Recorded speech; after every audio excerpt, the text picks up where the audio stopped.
Hi, so I'm going to do a taste test of Mexican shortbread cookies.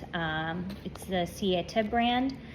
Some of my friends on Instagram recommended this as a healthy brand, and I looked into it, and it really is. It has very minimal ingredients. It's made with good quality ingredients. They also have a lot of different stuff. Like they even have hot chocolate mix, tortilla bread. They have various types of spice mixes. They have potato chips.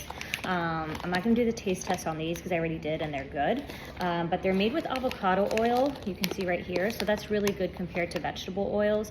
And they have very minimal number of ingredients and again, quality ingredients. So it's a good swap from regular potato chips. So here we go. They have also different types of cookies. They have Mexican wedding cake, which I'm not sure what that is, but it looks really good, and they have chocolate ones too. So these are Mexican shortbread cookies made with almond flour and coconut sugar.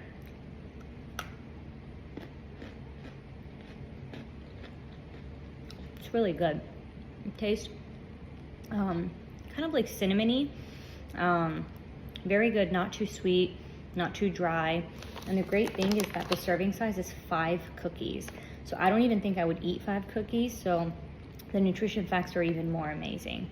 Try it out, Siete brand. Let me know how it is.